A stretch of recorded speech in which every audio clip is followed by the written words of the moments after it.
Hello student, BSc part third में अपनी चल रहा था इनऑर्गेनिक केमिस्ट्री। और इनऑर्गेनिक केमिस्ट्री में अपने यूनिट जो फर्स्ट थी metal ligand bonding in transition metal complex, वो कंप्लीट हो चुकी थी। और आज जो फर्स्ट यूनिट है उस फर्स्ट यूनिट का सेकंड पार्ट यानी कि second lesson of first unit वो है thermodynamic and kinetic aspect of metal complexes. संकुल धातु संकुलों के ऊष्मागतिकी एवं गतिकी पहलू। अब इसमें क्या है कि जो ये लेसन है इसमें अपने को बता रखा है कि जो थर्मोडायनेमिक्स और काइनेटिक एस्पेक्ट है, इसमें आपको ये दो चीज़ जो शब्द है गतिकी और ऊष्मागतिकी, थर्मोडायनेमिक्स और काइनेटिक्स, ऊष्मागतिकी और थर्मोडायनेमिक्स है। होता क्या है कि जैसे मान लो किसी कोई कंपाउंड है और कुछ कंपाउंड की ऊष्मागतिकी स्थायित्व से तात्पर्य ये है कि जैसे मान लो थर्मोडायनेमिकली स्टेबल है या अनस्टेबल है, तो कोई भी जो कंपाउंड होता है ऊष्मागतिकी रूप से उस समय ज़्यादा स्टेबल होगा, वो उस पर निर्भर करता है कि उसकी एंथैल्पी की वैल्यू कितनी नेगेटिव है। तो यूँ कह सकते हैं कि किसी भी यौगिक के ऊष्मागतिकी स्थायित्व से तात्पर्य यह है कि उस यौगिक की एंथैल्पी का मान ऋणात्मक है, अर्थात उसके स्थायित्व के लिए, या यूँ कह सकते हैं उसका स्थायित्व उसके अवयवी तत्वों के तुलना में अधिक होता है। जैसे मान लो कि कोई कॉम्प्लेक्स है, तो कॉम्प्लेक्स में क्या है कि दो या दो से अधिक कंपोनेंट मिलकर एक कॉम्प्लेक्स बनाते हैं, और कॉम्प्लेक्स बनने के बाद उसकी जो थर्मोडायनेमिकली स्टेबिलिटी है वो इंक्रीज हो जाती है। तो जैसे मान लो कोई कॉम्प्लेक्स है जिसमें मेटल और लिगेंड आपस में कंबाइंड होकर एक कॉम्प्लेक्स बनाते हैं, तो मेटल और लिगेंड क्या हो गए, उसके कंपोनेंट हो गए, और जो कंपोनेंट होते हैं उन कंपोनेंटों की तुलना में कॉम्प्लेक्स की जो ऊष्मागतिकी स्थायित्व है वो ज़्यादा होता है। तो कहने का मतलब क्या है कि ऊष्मागतिकी पहलू होता क्या है, ऊष्मागतिकी स्थायित्व, स्टेबिलिटी, थर्मोडायनेमिक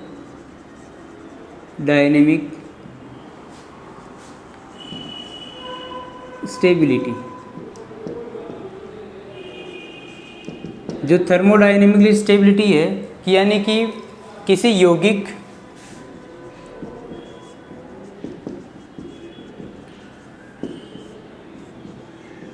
कोई भी कंपाउंड हो, किसी यौगिक के ऊष्मागतिकी स्थायित्व से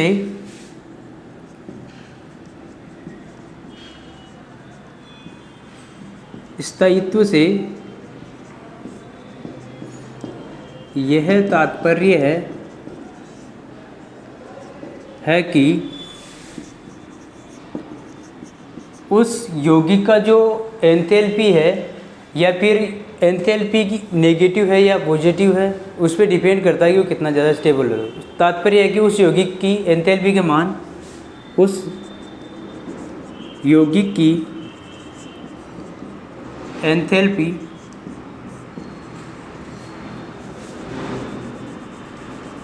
एंथैल्पी जो होती है ऋणात्मक है,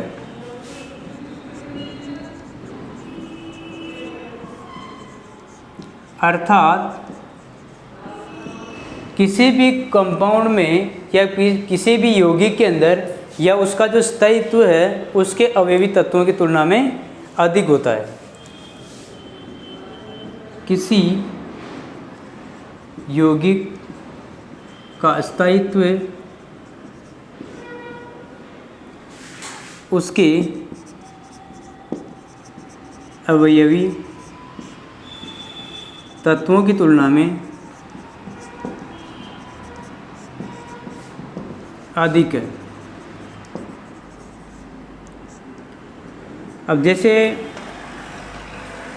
कि थर्मोडायनेमिक जो स्टेबिलिटी, उससे क्या तात्पर्य है, किसी यौगिक के ऊष्मागतिकी स्थायित्व से ये तात्पर्य है कि उस यौगिक की एंथैल्पी ऋणात्मक है, अर्थात किसी यौगिक का स्थायित्व उसके अवयवी तत्वों की तुलना में अधिक होता है। जैसे मान लो कोई मेटल है ये वाला, ये किसी लिगेंड के साथ में कांटेक्ट में आएगा और एक इक्विलिब्रियम स्थापित होता है। और ये जो इक्विलिब्रियम होता है स्पॉन्टेनियस होता है, स्वतः होता है, और स्वतः प्रक्रम में मेटल और लिगेंड का क्या होता है, डिसोसिएशन होता है।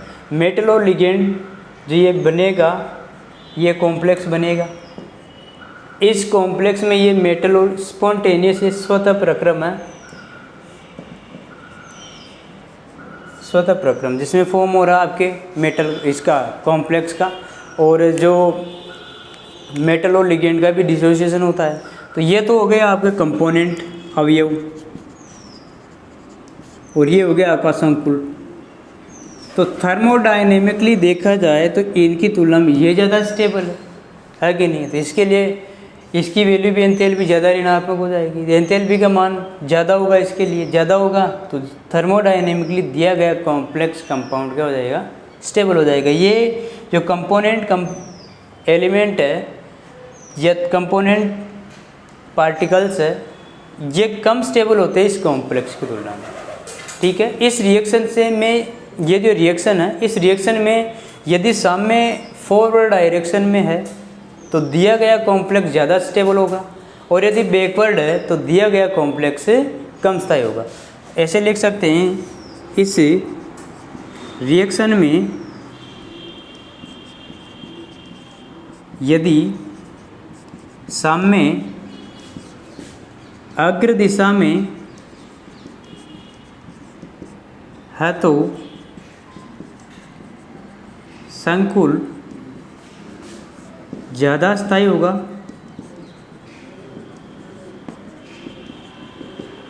और यदि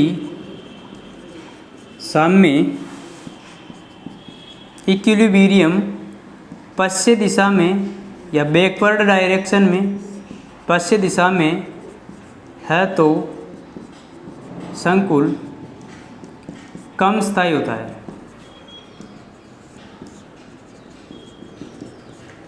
तो अग्र दिशा में होगा कोई भी साम्य तो उस समय संकुल ज़्यादा स्टेबल होगा, और यदि पश्चिम दिशा में है, बैकवर्ड डायरेक्शन में है, तो वो साम्य क्या हो जाएगा? कॉम्प्लेक्स क्या हो जाएगा? कम स्टेबल हो जाएगा। ये फॉरवर्ड डायरेक्शन में है,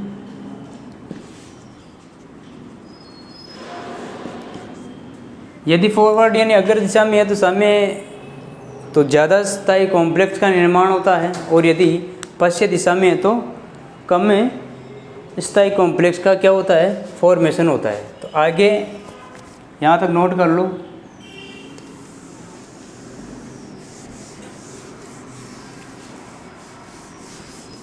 आगे जो है इसमें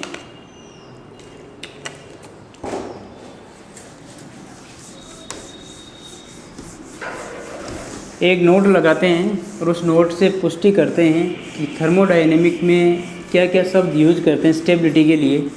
भी कोई कॉम्प्लेक्स स्थायी है या अस्थायी है, यदि स्थायी है तो स्टेबिल और अस्थायी है तो अनस्टेबल।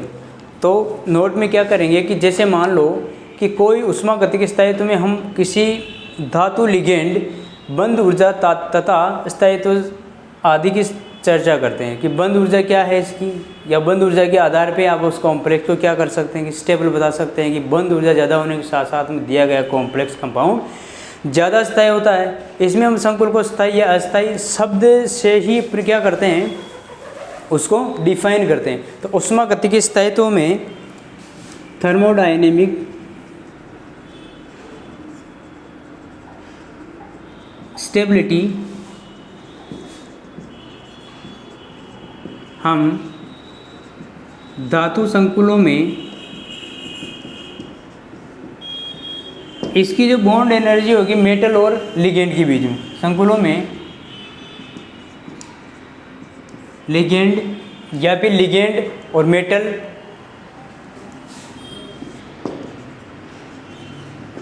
बॉन्ड एनर्जी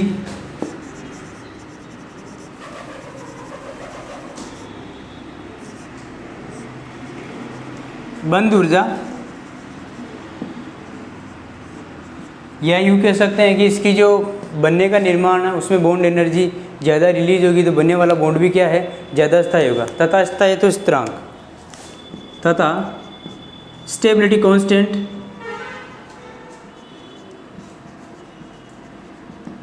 स्थिरांक की चर्चा करते हैं। स्थायित्व स्थिरांक की चर्चा के साथ साथ में क्या है कि जो कॉम्प्लेक्स है, संकुल है, उसमें अपन या तो कॉम्प्लेक्स स्थायी होगा या अस्थायी होगा, शब्द से ही परिभाषित करते हैं। इसमें संकुल को स्थायी या अस्थायी शब्द से परिभाषित करते हैं। दिया गया कॉम्प्लेक्स स्थायी है या दिया गया कॉम्प्लेक्स अस्थायी है, तो ये स्थायी और अस्थायी दो टाइप से कॉम्प्लेक्स को डिफाइन करते हैं। और इस थर्मोडायनेमिकली स्टेबिलिटी के अंदर ऊष्मागतिकी स्थायित्व में धातु संकुलों में मेटल और लिगेंड की जो बॉन्ड एनर्जी है या फिर उसके स्थायित्व स्थिरांक के उसके आधार पर संकुल अस्थायी और स्थायी दो प्रकार के हो सकते हैं। तो थर्मोडायनेमिकली रूप से स्थायी और अस्थायी दोनों ही शब्दों से आप क्या कर सकते हैं, डिफाइन करते हैं। आगे जो सेकेंड है अपना वो ये है कि जो ऊष्मागतिकी स्थायित्व है ये तो आपने पढ़ ही लिया। इसके बाद आपको जो ये काइनेटिक स्टेबिलिटी है, ऊष्मागतिकी स्थायित्व या गति की स्थायित्व, ये दोनों ही अलग अलग चीज़ें हैं। तो सेकंड है आपका फर्स्ट कंप्लीट हो चुका है, गति की स्थायित्व। ये गति की स्थायित्व क्या बताता है कि किसी भी कॉम्प्लेक्स के रिएक्शन की रेट क्या है, उसके बनने की दर क्या है, वो कितना जल्दी बन रहा है, वो या फिर यूँ कह सकते हैं कि कितना लेट बनता है। इसमें भी दो शब्द यूज करते हैं इसके डिफाइन के लिए, एक तो करते हैं चंचल और एक करते हैं अक्रिय, यानी कि एक तो नोबल और एक करते हैं लेबाइल। तो ये दोनों ही शब्द जो होते हैं वो काइनेटिक के अंदर यूज होते हैं, और जो दो आपके स्टेबल और अनस्टेबल वो थर्मोडायनेमिक्स के अंदर यूज होते हैं। तो ये काइनेटिक स्टेबिलिटी है, स्टेबिलिटी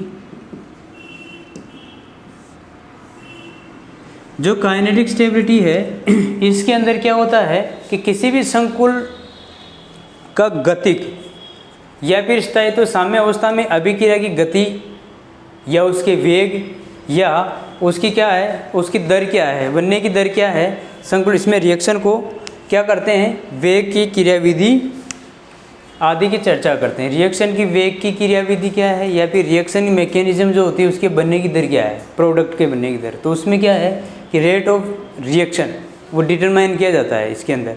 तो ये लग सकते हैं कि किसी भी संकुल का गतिक स्थायित्व है,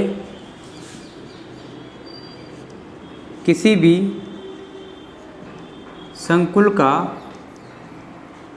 गतिक स्थायित्व है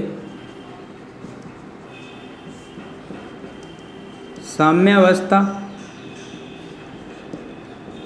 जो रिएक्शन बनेगी उसके अंदर जो इक्विलिब्रियम कौन स्थापित होगा, तो स्थायित्व साम्य अवस्था में क्या होता है, अभिक्रिया की गति या वेग को प्रदर्शित करता है। अभिक्रिया की गति या वेग को प्रदर्शित करता है।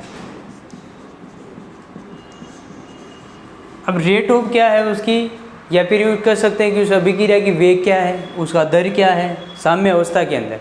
साम्य अवस्था में पता चलता था कि अभिक्रिया में बनने वाला प्रोडक्ट कितनी तीव्र गति से बन रहा है। इसमें हम रिएक्शन का वेग अभिक्रिया की क्रियाविधि पर चर्चा करते हैं। इस काइनेटिक या गतिक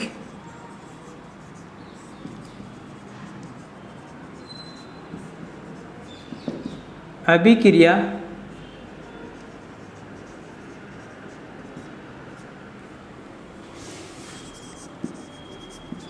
क्रियाविधि व वेग आदि की चर्चा करते हैं। जो इसमें रेट ऑफ रिएक्शन क्या है मैकेनिज्म की, और उसमें किसकी चर्चा करते थे, ऊष्मागतिक धातु के अंदर क्या जो स्टेबिलिटी है ये थर्मोडायनेमिक्स, उसमें हम किसकी चर्चा करते थे कि किसी भी संकुल का स्थायित्व या अस्थायी शब्द से यूज करते हैं। उसके अंदर कोई भी कॉम्प्लेक्स स्थायी है या अस्थायी है, और उसमें बंद ऊर्जा और स्थिरांक आदि भी चीज चर्चा करते थे कि इसका जो बॉन्ड एनर्जी क्या है कॉम्प्लेक्स की हो, या फिर उसके जो कांस्टेंट है या साम्य अवस्था के अंदर स्थायित्व स्थिरांक क्या है उसका, उन दोनों पे ही चर्चा करते थे। इसके अंदर आप चर्चा करेंगे किस की चर्चा करेंगे, अभिक्रिया का वेग क्या है, उसके बनने की दर क्या है, उसके आधार पर चर्चा करेंगे। तो कहने का मतलब क्या है कि जो ये रिएक्शनें हैं उसके आधार पे अपन कॉम्प्लेक्स को क्या कर लेते हैं, इन दोनों के आधार पे किसी भी कॉम्प्लेक्स के बनने की या उसके निर्माण की या उसकी स्टेबिलिटी आदि के बारे में चर्चा कर सकते हैं। और जो आगे है इसमें कि कोई रिएक्शन का एग्जाम्पल लेके देखा जाए तो भी पता चल सकता है कि दिया गया कॉम्प्लेक्स ज़्यादा स्थायी है या दिया गया कॉम्प्लेक्स कम स्थायी है। तो स्थायी और अस्थायी कॉम्प्लेक्स प्राय उसकी बनने की दर या फिर उसके कांस्टेंट स्थिरांक पर निर्भर करता है कि कोई भी कॉम्प्लेक्स कितना ज़्यादा स्टेबल है, या फिर यूँ कह सकते हैं कोई भी कॉम्प्लेक्स जो होता है वो कितना अस्थायी होता है। तो देखो इसके अंदर क्या करते हैं, इसमें संकुल को स्थायी या अस्थायी के स्थान पर इसमें संकुल को स्थायी या अस्थायी के स्थान पर अक्रिय कोमा चंचल लेवाइल आदि शब्दों से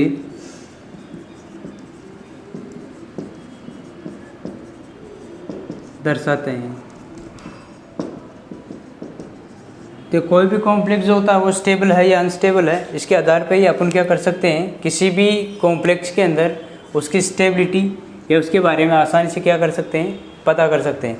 जो कोई भी कॉम्प्लेक्स यदि स्थायी होगा या अस्थायी होगा तो थर्मोडायनेमिकली रूप से देखा जाए तो, और या फिर आप काइनेटिक तौर पे देखा जाए उसमें क्या है कि इसमें दो तरीके से कोई भी कॉम्प्लेक्स जो होता था वो टू टाइप का होता था। एक तो क्या होता था, या एक तो स्टेबल होगा कॉम्प्लेक्स या अनस्टेबल होगा, या यूँ कह सकते हैं इसके अंदर या तो नोबल होगा या फिर वो क्या होगा, लेबाइल होगा। तो जो भी कोई भी कॉम्प्लेक्स यदि स्टेबल है तो लेस रिएक्टिव होगा, और कोई भी कॉम्प्लेक्स यदि वो अनस्टेबल है तो वो कैसा होगा, लेबाइल, या यूँ कह सकते हैं कि चंचल होगा। और ये यदि स्टेबल है तो कैसा होगा, नोबल या अक्रिय होगा। अक्रिय का मतलब क्या है कि कोई भी जो कॉम्प्लेक्स होगा वो थर्मोडायनेमिकली यदि स्टेबल है तो किसी भी कंडीशन के अंदर वाटर के अंदर डिजोल्व करेंगे तो वो कोई रिएक्शन शो नहीं करेगा, या यूँ कह सकते हैं कि ज़्यादा से ज़्यादा वो डिसोसिएशन नहीं होगा। और यदि अनस्टेबल है तो आसानी से क्या है, कन्वर्ट होता रहता है, डिसोसिएशन हो सकता है आराम से। और जो वैज्ञानिकों ने जो एक्सपेरिमेंटली वैल्यू है प्रयोगशाला के अंदर उसमें देखा गया कि कोई भी कॉम्प्लेक्स यदि अनस्टेबल है तो वो लेबाइल की जैसे व्यवहार करता है। क्यों करता है, क्योंकि उसके जो मेटल और लिगेंड है उसके बीच में बॉन्ड एनर्जी जो होती है वो बहुत कम होती है। जिसकी भी बॉन्ड एनर्जी कम होती है वो कॉम्प्लेक्स कंपाउंड आसानी से क्या हो जाता है, डिसोसिएशन हो जाता है। तो एक नोट लगा के देखते हैं नोट, और इसमें पता करते हैं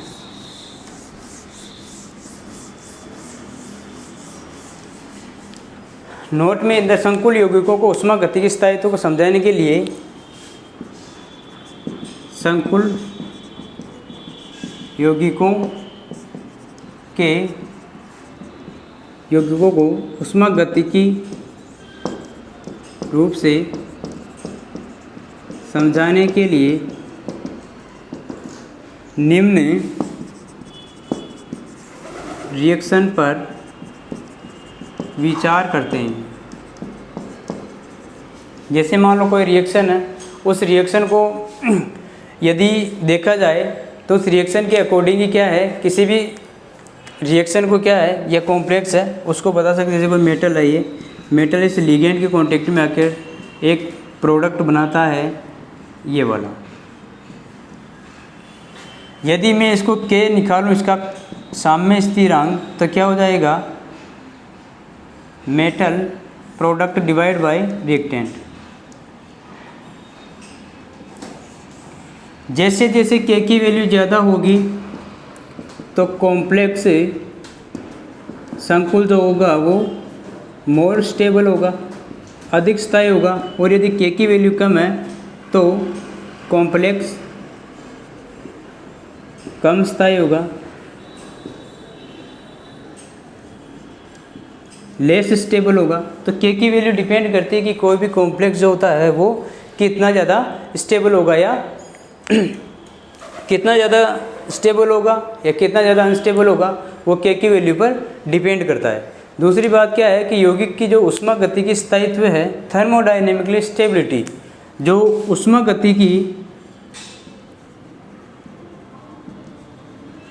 ऊष्मागतिकी स्थायित्व किस पे डिपेंड करता है, K पर। K की वैल्यू ज़्यादा है तो ऊष्मागतिकी रूप से कोई भी कॉम्प्लेक्स होगा वो क्या होगा, स्थायित्व ज़्यादा होगा। यानी कि ऐसे संकुल को आसानी से प्रतिस्थापन अभिक्रिया पूर्ण करते हो गतिक रूप से क्या होते हैं, चंचल होते हैं। तो चंचल जो होते हैं वो आसानी से क्या करते हैं, प्रतिस्थापन अभिक्रिया